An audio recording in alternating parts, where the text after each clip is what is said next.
Yo,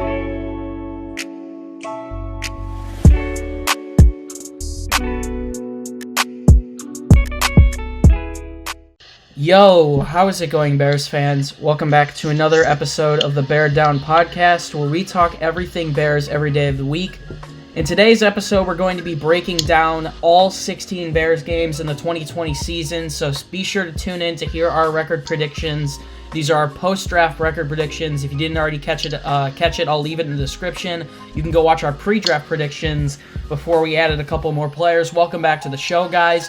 Once again, we're trying to hit 1,500 subscribers this week, so do us a favor and subscribe if you are new to the channel. I am your host, Chris Maltby, and today I am joined with my co-host, Jaylen McClinton. Jaylen, how's it going, man? It's going pretty good. It's been a long day for me, but it's pretty good.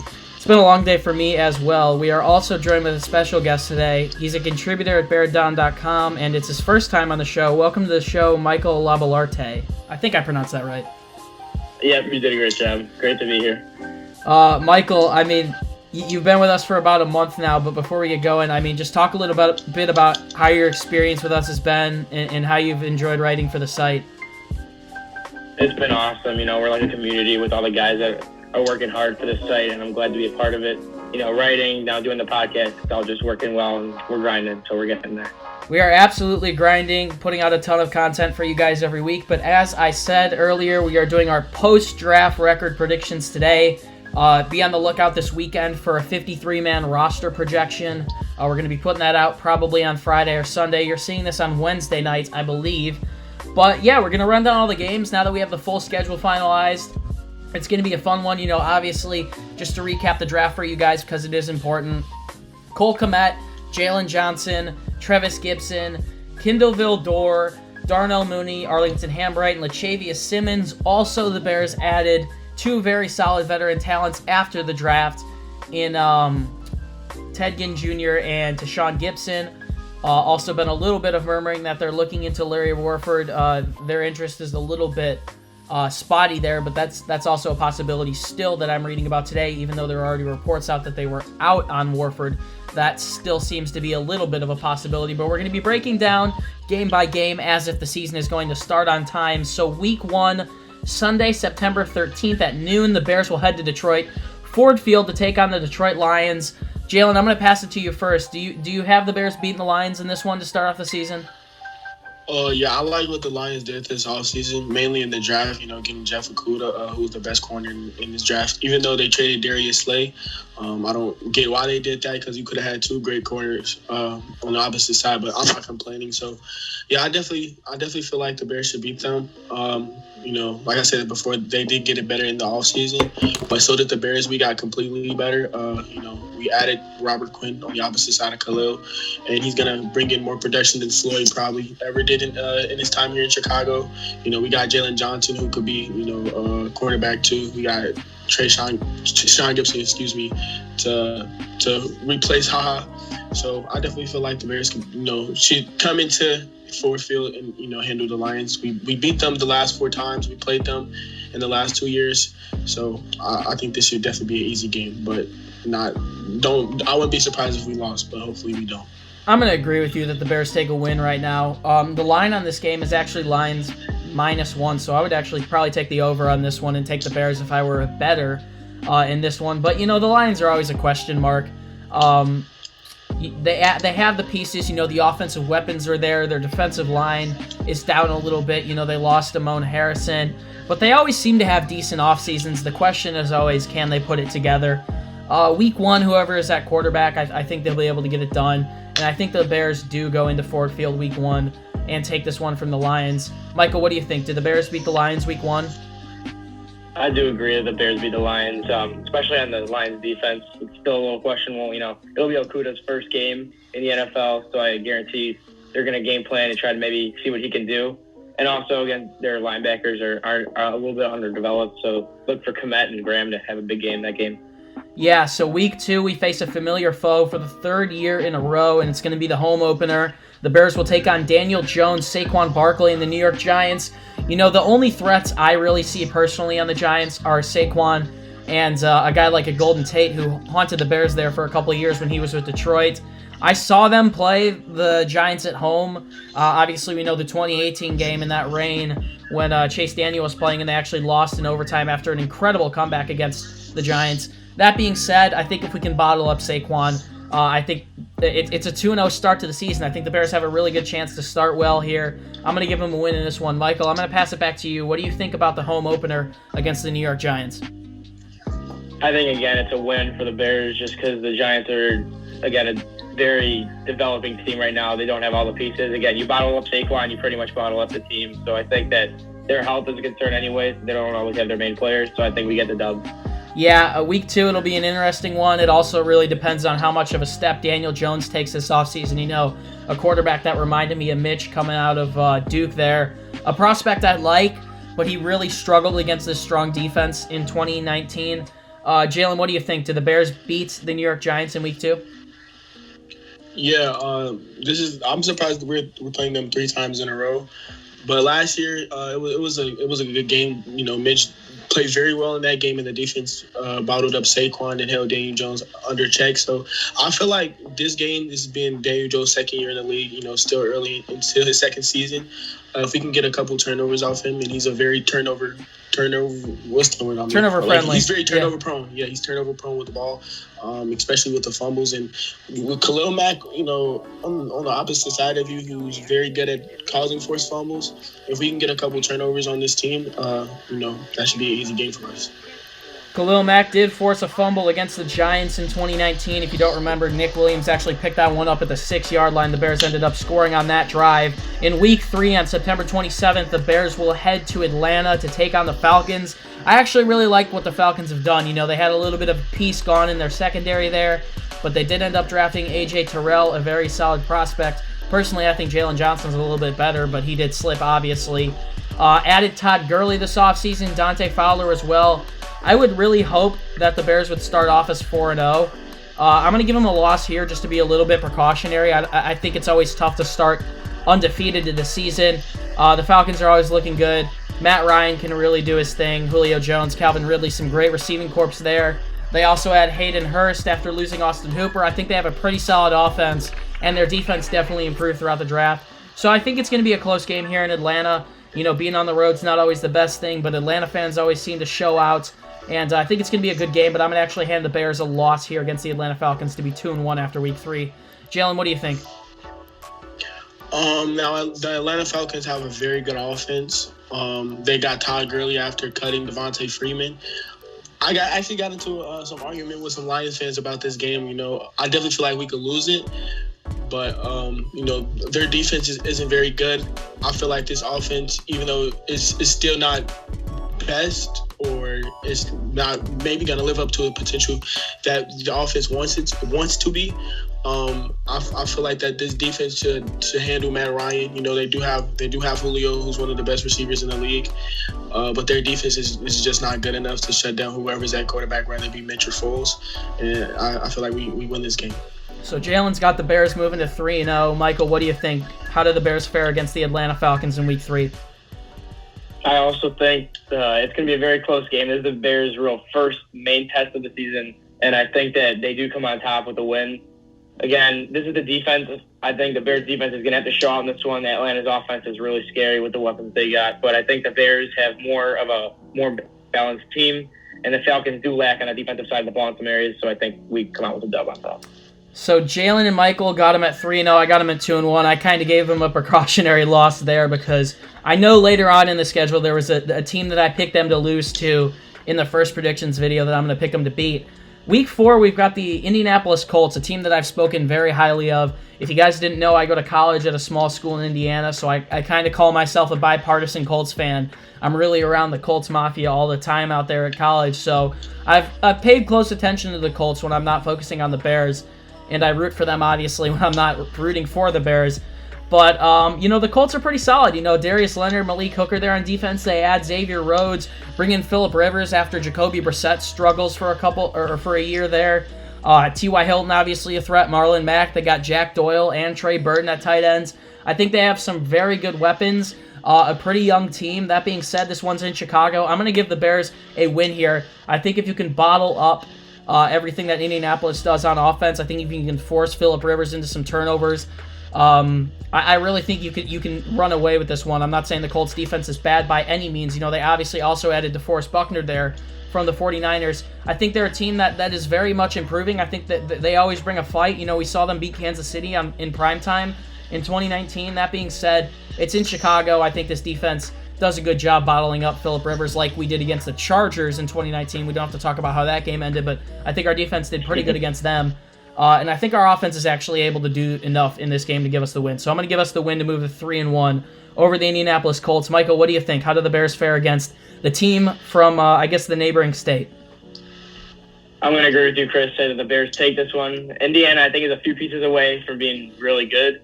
But again, that the Bears have, I think, a bit of an edge here in terms of offense, and even their defense is a little bit better than Indianapolis, who had a great offseason, but I still think is a few pieces away from being able to beat the Bears. Yeah, I think it's going to be a close game. I think it's a game that some people could say the Bears may run away with, but the Colts really bring a tough task when whoever they're playing. Obviously, a tough division there in the AFC South with the Texans and the Titans as well, but they're always fighting there. Obviously lost Andrew Luck last year to retirement in a preseason game against the Bears. But Jaylen, I'm going to pass it back to you. What do you think? October 4th, Week 4, at home against the Indianapolis Colts. Who wins this one? The Colts don't have a bad roster, at all. It all comes down to quarterback play, and I'm Phillip Rivers, who's getting up there in age, and the Bears we held him under control last year. I feel like that if we can hold Phillip Rivers, because this pass rush, these corners and these safeties and back there on his defense, I just feel like that if we can hold the quarterback, then we can control their whole offense. The quarterback is a big part of the team in general, and the quarterback controls their whole offense. So if we hold him, like I know we can, then this would definitely be an easy one for us. Week 5, a very big test here. Before I do get into this one, I mean, it also is important to note that the Colts did add Michael Pittman Jr. there from USC, an interesting prospect for them as well. Week 5, 8:20 p.m. at Soldier Field, the first primetime game of the year. The Bears will take on the Tampa Bay Buccaneers. Tom Brady and Rob Gronkowski come into town in their new jerseys. This is going to be an interesting one. The Bucs offense overloaded with talent. I thought their secondary had some question marks. They add Antoine Winfield Jr. there in the second round, someone who we talked highly about in our draft coverage, who is set to be a star wherever he ended up. They also added Tristan Wirfs, who I think is the best offensive tackle in the draft. That slipped to them there. I'm going to give the Bears the second loss of their season here to move to 3-2. I'm not essentially scared of Tom Brady, but when you bring in Mike Evans, Chris Godwin, you have 3 good receivers in Gronk, O.J. Howard, and Cameron Brate. They have probably the best offense in the league on paper. I'm going to give the Bears a loss here in primetime to Tom Brady and the Bucs, but I think it's going to be a very good battle here. Michael, what do you think? What happens when Tom Brady comes to town? Unfortunately to say, I think the Bears are going to lose this one. Again, it's going to be a really close game. This is the Bears, probably their number 1 circle game on the calendar right now, because it's always exciting to go against Tom Brady, and especially that Bucs offense, what it can do. But I think that the Bears offensive line still has some question marks, and that defensive front of Tampa Bay is very ferocious, and I don't know if the Bears will be able to handle it. They're, like you said, their secondary is a little lacking, but they're up and coming. I just think the Tampa Bay Buccaneers are a little bit too much to handle for the Bears, and then we do take a loss. Tampa Bay, one of those teams that is going to be looking to head to the Super Bowl in Tampa Bay in 2021 there to kick off the new year. Jaylen, what do you think? How does this primetime game in Week 5 go against Tom Brady and the Bucs? I'm going to give us the first loss of the season. They had probably one of the best off seasons in the whole league, getting Tom Brady, getting Gronk to unretire, and still keeping Shaq Barrett, who was, I think he led the league in sacks last season with like 19 or something like that. Their offense is going to be great next year. They have Mike Evans, Chris Godwin, who are two Pro Bowl receivers, both had over 1,000 yards last season, and then Tom Brady, one of the best quarterbacks of all time. The offense is just going to be deadly with Bruce Arians as the head coach. Our offense against their defenses, I don't think we fare great against that defense. That defense and pass rush is amazing. They had JPP, like I said, Shaq Barrett. They drafted Antoine Winfield Jr., who's probably one of my favorite safety prospects coming into this draft. that game's probably going to be a fun one, but I don't see us coming out with the win. So make sure you guys are keeping track of your records. I think I got the Bears at 3-2, and you guys both 4-1 right now. Week 6, the Bears are going to head to Carolina. Teddy Bridgewater, someone who the Bears were looking at this offseason, someone who was definitely in contract negotiations with the team before we ended up a couple days later after he signed with the Panthers, trading for Nick Foles. I think we owe it to Bridgewater. I keep saying that, and I'm going to continue to say it. Robbie Anderson, someone they added on offense. Similar to the Giants here, I think they don't have that great of a defense. They lost Luke Kuechly. I just don't think that the Panthers are going to win this one. I think the Bears, if they can bottle up Christian McCaffrey, who I think is the best running back in the league, I think they walk away with a pretty easy win here in Week 6 to move to 4-2 on the season for me.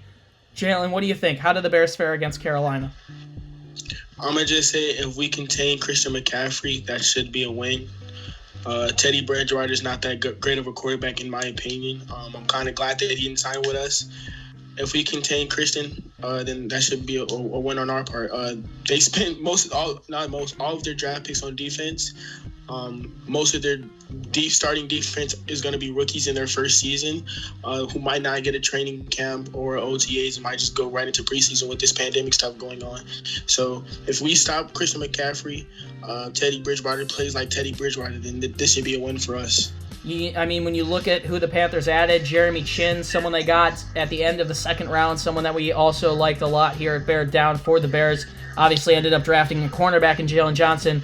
But that Panthers defense is looking young, and you can't always guarantee fruition is going to stop veterans in this league. So we both have it penciled in as a win for the Bears. Let's see what you got here, Michael. Is it a consensus decision that the Bears are going to beat the Panthers? It is. Panthers, again, they lost a lot in Luke Kuechly. He's just such a vital part of their defense. I think that, like you guys said, as long as we keep McCaffrey in check, which of the Bears are usually pretty good at keeping the running backs out of the end zone and limiting their playmaking abilities in games, I think the Bears come away with this one for sure. Yeah, I mean, that's a pretty easy pick. And this is another one that's a third year in a row game. Week 7, Monday Night Football, 7:15 p.m. at the Los Angeles Coliseum. The Bears will take on the Rams for the third straight year in primetime. The Bears obviously whooped them in 2018, and the Rams had their way with us in 2019. I don't trust Jared Goff. I'm going to come out and say it straight up. They lost Brandon Cooks. They lost Todd Gurley. Their defense is looking a little bit more weak. I just don't know. Obviously they signed Jalen Ramsey to the extension. I think the Bears defense has their way with the Rams here, and our offense does enough on the road to be able to win this one. I think we go 2-1 against the Rams in the last 3 years, and that moves me up, I think, to the Bears as 5-2 on the season after Week 7. Michael, I'm going to pass it back to you. What do you think heading to the Rams in prime time for the second year in a row? Do you think we take it this time? I do think we win this one. The Panthers, again, like you said, their defense took a little bit of a downturn. They lost Littleton. And then their offense, I don't believe in Jared Goff. Don't think he's that great. I also believe that the receivers and the running back situation has gotten a little bit worse. So I think that the Bears do come away with this one due to their better talent on the team. Yeah, Jaylen, what do you think? How do they do in the third year straight against the Rams in primetime? This is going to be a revenge game for Mitch. Last season, people don't know if he got taken out the game because of his shoulder or if he was benched because we didn't have the best second half, even though that was a very winnable game for us. Jared Goff hasn't been good since they made the Super Bowl. He's been very average or below average, some would say. Their defense got worse. They lost Corey Littleton, who was their starting linebacker. He went to the Raiders. Like you guys said, on offense, they lost Brandon Cooks and Todd Gurley, who had I think he had over 10-plus touchdowns for their offense. So if this defense can come in and shut Jared Goff down and Mitchell gets his revenge game on this team, this is a win for me. No matter who's playing at quarterback, I think the Bears owe it to the Rams after last year's game when the defense did a pretty good job at bottling them up and the offense really couldn't do anything for the Bears. Week 8, we're reaching about the halfway point in the season. The Bears will have a home game against the New Orleans Saints. Similar to the Buccaneers here, I mean, the Saints are absolutely awesome. You look at their offseason additions, they add Malcolm Jenkins, Cesar Ruiz, a very interesting prospect there out of Michigan that they added to their O-line. And they also add Emmanuel Sanders on offense, Michael Thomas, Drew Brees, Taysom Hill, Alvin Kamara. The whole gang is still there in New Orleans. The Saints are one of the top contenders in the NFC. I think they take it from the Bears here. I think, once again, similar to the Tampa Bay game, I think it's a really close one, but I've actually given the Bears 3 losses here against the NFC South. Jaylen, what do you think? How do the Bears do against the Saints at home? Even though I want to win this game so much, because last year they were talking stuff to Tariq about how short he was and stuff like that, but this team is still good at the end of the day. They might not produce in the playoffs, but they are a very good regular season team.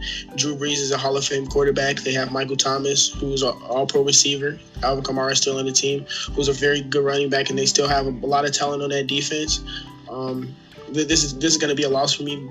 Sean Payton is a great offensive-minded head coach with that offense. I just feel like there's no way we can beat that team, especially with this very confusing offense, because we don't know what to expect from this offense next year. You also can't overlook the Saints defense. Cam Jordan up there, Marshawn Lattimore, added Malcolm Jenkins, looking very good there on defense for them as well in New Orleans. Michael, what do you think? How do the Bears fare against the Saints in 2020?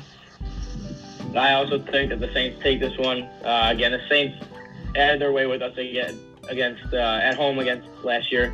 And I think that their offense and their defense are coming together. Even though Brees is getting older, he still plays at a high level. I think the Bears come up a little bit short. I think it's going to be a little bit closer than last year, but it'll be a good game. But the Saints definitely are probably going to come on top. I currently have the Bears at 5-3 through 8 weeks. Jaylen and Michael have them at 6-2. A Week 9 game that's going to be a very fun one against a team that was a contender in 2019. We're heading to Nashville to go take on the Tennessee Titans. I said it against the Panthers. I said it against the Giants. The Bears facing one of the premier running backs in the league here. Definitely a top 5 guy in Derrick Henry. I think if you can bottle him up, the secondary will be good enough to stop Ryan Tannehill. They have Corey Davis, A.J. Brown, obviously some budding prospects there, and also a very good O-line. But I think if you can slow down Derrick Henry, the Bears will be able to move the ball on the Titans' defense. I'm going to give them a win here to move to 6-3 on the season. I think, once again, a very good game. The Titans, definitely a team you can't sleep on, especially in Nashville. Michael, I'm going to pass it back to you. What do you think? How do they do against the team that was recently in the AFC Championship in the Tennessee Titans? I think it's going to be a really close one again, but I also think that the Bears are going to come on top just because the Bears, like I said before, they usually do the great job of stopping star running backs, or at least containing them and taking them out of the game. And I think, like you said, as long as they keep Derrick Henry at bay, make Ryan Tannehill have to make some reads, and I think the Bears can move the ball on that defense in Tennessee. I think the Bears do come out on top. Jaylen, what do you think? Can the Bears slow down Ryan Tannehill and win this one? I definitely feel like we can slow down Ryan Tannehill. He only got that big contract because of what Derrick Henry did in the playoffs. I'm gonna give us a loss right here. Their defense, they have a really good defense, and then Derrick Henry, who was the best running back last year, or one of the best running backs last year, he was running over good defenses, just like in the playoffs. He had over 200 yards against the Ravens defense, who had multiple All-Pros on that team. I just feel like Derrick Henry is going to probably run over this defense, which doesn't happen a lot. And if a run game with their great defense against our offense, I just feel like we're going to probably take out L right here. You have to look at the Titans' defense. They lose Logan Ryan for now. We don't know what's happening with him. And they also lose Jarrell Casey in a trade with the Denver Broncos, but still have some solid secondary pieces there. With Kevin Byard, Adoree Jackson. That's set to be a really good game. Week 10, Monday Night Football. Kirk Cousins is coming to town. As I quote, "They aren't the reason that we're in prime time. We are." That's what he said in 2018 when Eddie Jackson had a pick six on him and the Bears went crazy on him. I think there's no difference here. I don't trust Kirk as much as I don't trust Jared Goff. And the Vikings, I think they really are looking forward to their future. They drafted some good players: Ezra Cleveland, Justin Jefferson, Jeff Gladney. Got rid of Stephon Diggs, someone who wanted the Bears for years. They also lose Mackenzie Alexander and Trey Waynes. They still might trade Anthony Harris, who they brought back on a franchise tag. I think they got a little bit worse. They also lose Everson Griffin. I mean, there's more and more. I think they got slightly worse this offseason. Obviously, looking towards their future, they do have some bright prospects. But that being said, I'm going to give the Bears a Week 10 win here in primetime at home against the Minnesota Vikings. Jaylen, what do you think? Does Kirk Cousins lose again to the Bears in primetime and go to 0-11 on Monday Night Football? Whether it's on the Vikings or the Redskins, Kirk Cousins is just not a very good primetime quarterback. He hasn't beaten us since he's been here. They got completely worse as a team. Yes, they filled a couple of those holes with their first-round draft picks in Jefferson and Gladney. But they still lost their 3 starting corners. They might trade their starting safety, who had like 6 interceptions last season. You get rid of Stephon Diggs, who's your second best receiver, who had over 1,000 yards last season. You lose Everson Griffin, who was a very good, productive defensive end on that line. This defense and that Matt Nagy just doesn't like Kirk Cousins for some reason. Every time we play them, every time we play them, they have some turmoil in that locker room. I'm gonna give us a win right here, especially since it's on prime time. Kirk Cousins just doesn't play very good on prime time, and I see that continues this season. So Jaylen and I, after 10 weeks, both have the Bears at 7-3. I've got 3 losses to the NFC South, and Jaylen has a loss against the Titans, Saints, and Buccaneers, I believe. So 7-3 wouldn't be that bad, but Michael, are you moving to 7-3 or 8-2? Let's hear it. Do you think the Bears beat the Minnesota Vikings on Monday Night Football? I got 8-2. Again, the Bears have had success over the Vikings the last few years. Kirk Cousins has not beaten us yet. I don't think that's going to change. Like you said, they've gotten worse this offseason, losing a bunch of big players on their team. I think the Bears will keep Cook at bay, put some pressure on Kirk Cousins like they have been the last couple of years, and make him, have a bad game like the last couple of years. And I think it's the same story here. Yeah, so Week 11 is the bye. Week 12, we return to prime time at Green Bay, the frozen tundra, November 29th. The Packers probably had the worst draft and one of the worst off seasons we've seen. I think their best addition was probably Christian Kirksey, which is crazy to think with all the draft capital that they had. That being said, you still always have to respect them. Aaron Rodgers is the man. We'll see what Jordan Love can do down the road. But that being said, I'm going to give the Bears a loss here. I do think they take one from Green Bay here. We'll get to that in Week 17. But it's in Green Bay, always a tough place to play. Their fans are just as passionate as Bears fans, and I really respect the rivalry that these two teams have, even though it hasn't been much of a rivalry over the last couple of years. I'm going to give the Bears a loss here against Green Bay. Michael, what do you think? As much as I hate to say it, I think being in Green Bay at night, the later second half of the season, we should say, I think this is when Rodgers really turns it up. And I think the Bears do take the loss here against the Packers. Their defense maybe isn't as good as last year, but it's still a great one. With you got Amos and Savage in the secondary with Alexander. And then, of course, their front is very ferocious. And then their offense has still got Aaron Rodgers. So I think that the Bears just come up short against the Packers. Yeah, another good game. We always have good games against Green Bay regardless. Both games in 2019 decided by 8 points or less. So one-possession games there. Obviously, the Bears' offense couldn't really do it against Green Bay there in 2019. Jaylen, what do you think? Did the Bears win or lose on the road in Green Bay? Now, I'm going to try to keep my answers short because I want to get really into detail when we talk about the Week 17 game. But I'm going to say we lose right here. Aaron Rodgers is probably very mad they took a quarterback in the first round when he needed wide receiver help and offensive help in general. We're in Green Bay. Green Bay is a very hard place to play. It's cold. If fans are allowed in the games, the fans are going to be loud rooting for their team. Aaron Rodgers, I don't want to say he owns us, but usually when he plays against us, he plays very well, and I feel like he's going to play very well in this game, sadly, and we take a loss. That is 8-3 for Michael and 7-4 for Jaylen and I. Guys, I don't think we need to talk much about the Lions again. At home, Week 13, just give me a one-word answer. Michael, do you think the Bears beat the Lions again? It's a win. Jaylen? It's a win, definitely. And I'm going to make it a consensus decision there. So that moves us to 8-4 and 9-3 heading into Week 14. Deshaun Watson, my goodness, we don't really need to get into him much more. We posted a podcast about him earlier this week. Said some stuff, and I think it's really going to fire up this team in Chicago, Week 14, Bears versus Texans. No matter who is at quarterback here, I think they're going to be fired up. If it's Mitch, I would feel pretty dogged by the comments that Watson made, saying that he basically should have been selected higher. And if it's Foles, obviously you want to win regardless, and you're probably pissed off that he said something like that probably hurt your teammate. I'm going to give the Bears a win here over the Houston Texans. You know, they lost DeAndre Hopkins. They add David Johnson and Brandon Cooks. I don't think those guys are even as productive as Hopkins combined. Nothing against them, but they can't stay healthy. But still solid talents. They also lose Jonathan Joseph on defense to Sean Gibson. I think it's easy-ish to move the ball on the Texans defense if you can bottle up J.J. Watt. Jadeveon Clowney isn't on that team anymore. I'm going to give the Bears the win in a tight one here. Obviously, Houston, you know, known for their warm weather, but they're going to travel to Chicago on December 13th. I think the Bears take a win here. Michael, what do you think? How did the Bears fare against Deshaun Watson and the Texans at home in the winter? I think, like you were saying, that it's probably almost a revenge game for both teams, as we know the situation with that. But I think the Bears come away with this one. Like you said, their defense took a big hit with loss of DJ Reader and some other players last year. And then, of course, their offense, losing DeAndre Hopkins is with Cooks coming back and David Johnson. They both can't stay healthy. I think the Bears definitely have the advantage in this one.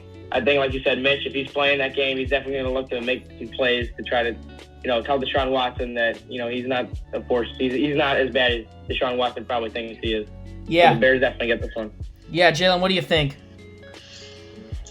I don't really want to get much into this team because usually when I talk about Deshaun Watson now, I get very upset. But I'm not going to get into that situation. I'm going to just say Mitch is going to come into this game with a chip on his shoulder even more. He already has a chip on his shoulder from people thinking he should be cut. He shouldn't be on the NFL team. He should be in XFL, stuff like that. He's going to come into this game with a bigger chip on his shoulder and prove why he should have been taking number 2. So that, I believe, is 9-4 for me and Jaylen. 10-3 for Michael. Two teams that we already kind of, or one team that we've already kind of covered. Do you guys think the Bears go into Minnesota and beat the Vikings? Michael, I'm going to start with you. I do think. I think we'll definitely beat the Vikings again. Like I said, we just seem to always beat them and have good games against them. Jaylen, what do you think? Do the Bears go into U.S. Bank Stadium and take one from the Vikings? We beat them twice in a row. Last year, you know, I don't know if we would have won that game if their starters were playing, because they were sitting their starters because they were going to make the playoffs, obviously. But we beat them in 2018 at U.S. Bank Stadium. Like I said, Kirk Cousins gets very scared of us. For some reason. And I said we handle business in Minnesota. You know what? This could be the 6th straight win against the Vikings. I'm going to give the Bears a loss here, just a little bit of a precautionary one. Obviously, I think this is a game that the Bears can win, and when we do the prediction for this game, depending on how the season goes, I could almost guarantee that I give the Bears a win. But that being said, you can't underestimate the Vikings. They're a solid team, and that, I think, is going to be my 5th loss for the Bears, so that'll move them to 9-5, 10-4 for Jaylen, and 11-3 for Michael. This next game, I mean, it's one that me and Parth are going to be at. Jacksonville Jaguars, December 27th. It'll be a nice trip for us down to Florida in the winter there. I think it's going to be a win for the Bears. I mean, I don't really think we need to talk about this one much. Gardner Minshew is someone who is still unproven. You know, the Jaguars moved on from Nick Foles this offseason. They're trying to move on from Leonard Fournette. That defense is absolutely imploded. They add Laviska Shenault this offseason, someone for him to throw to. That being said, I don't think their talent is that great down there. Also, obviously, Telvin Smith just got arrested. He was taking a year off football and was going to come back. They lose Calais Campbell, and Ngakoue wants out. He's not going to play. I think this is a very easy win for the Bears. I think the Jaguars are going to be the worst team in football in 2020. I don't think there's much more to say about it. I'm just going to ask for one-word answers from you guys. Do you guys think, Michael, do you think the Bears beat the Jaguars here? Yeah, it's a runaway for me for the Bears. Jaylen, what do you think? I know you said one-word answers, but if Foles ever starts a game this season, I would want him to start this game. Oh, yeah. He owes him one. You got traded after signing that big contract last offseason for a 6th-round draft pick. I know he's going to be mad and want to get revenge on this team. So if Foles ever starts a game this season, I would want it to be this game. So that is. And I feel like we get the win. Yeah, that is 12-3 for Michael. A very bold prediction. For me, I think that is 10-5. Yeah, 10-5. And for Jaylen, it is 11-4, I believe. So last game, Week 17, Green Bay Packers. I'm going to start off with you, Jaylen, actually. You said you wanted to talk about this one. You currently have the Bears at 11-4. Very bold prediction. What do you think, Week 17? Yeah. The Packers had a terrible draft. I think they were drafting for for future instead of present, when you should be drafting for present. Yes, they went 13-3, made it to the NFC Championship before getting blown out against the 49ers, but they needed a receiver opposite of Devontae Adams. They have Alan Lazard, Valdez Scantling, but they're not number 2 receivers. They're more number 3, number 4 type receivers. And in this draft class, for you to not take one single receiver in this whole entire draft class, and this one of the best draft classes for receivers in a couple years, it's crazy to me. I don't know what they were doing. Then they wanted to take a running back in the second round when they have 2 very good running backs in Williams and Aaron Jones, and then take a tight end who you're going to convert to a fullback in the third round, which was even crazier. This is going to be at Soldier Field. The last 2 games we played, they were very close games, and we didn't have any type of offense those games. And now that we're going to bring in 2 tight ends, and Graham and Cole Kmet, who are going to produce more than any of our tight ends did last year. Going to get healthier. Hopefully the offensive line plays better. And we're going to get Akeem back. He didn't play the last, well, except for week 1, he didn't play the last time we played them in week 15. week 15, excuse me. This is going to be a win for us. I'm in the season at 12-4. 12-4. Yeah. That is definitely a bold prediction coming off an 8-8 season. I'm going to give the Bears a win here as well to end 11-5. I'm confident that the Bears are going to have a turnaround season. This game could have playoff implications. It could have NFC North implications. 7 playoff teams this year. I could see the Bears, I think, finishing 10-6 or 11-5 this year. Whatever way you twist it, I'm pretty confident the Bears make the playoffs this year. A lot of analysts don't think the Bears are going to perform that well this year. That being said, it's going to be a good Mitch, or it's going to be Foles, hopefully consistent and healthy at quarterback. The offense, there's a ton of additions. We could still add Larry Warford. The offensive line is looking to be salvageable at least, hopefully getting David Montgomery some more space, getting the running game going. There's weapons in the passing game. I think the Bears do finish at 11-5. I'm going to give them a win over the Green Bay Packers at home. 2013 is really ringing in my ear right now, but I'm going to give the Bears a win at home week 17 to finish 11-5 of the season. Michael, you've only got the Bears with 3 losses right now, I think against the Saints, Buccaneers, and Packers on the road. How do you think they do week 17 against the Packers at home, and how confident are you that they could finish 13-3? I believe that the Bears will finish 13-3 for this record prediction. A lot of these games are toss-ups, and a lot of them can go either way. But I think the Bears, on paper, have the better team than Green Bay. Again, you still got to face Aaron Rodgers and that good Green Bay defense. But like you said, Nick Foles or Mitch, whichever one of them is playing, is going to look to have a big game against Green Bay. And also, I think this is a game with a lot of playoff implications. And the Bears usually step up when, primetime games or big games in the season. And I see the Bears taking this one away and finishing the season at 13-3. It might be controversial, but I think the Bears have the team to get it done. They got the coaching, they got the new young talent, and they got the solid playmakers on defense and offense to get 13 wins. I think in the pre-draft predictions, we all predicted 10-6 or 11-5. Now you see our ceiling at 11-5 and our ceiling at 13-3 and our floor at 11-5. I think they could. I said it earlier. I think they could finish anywhere between 10-6 and 11-5 for me personally.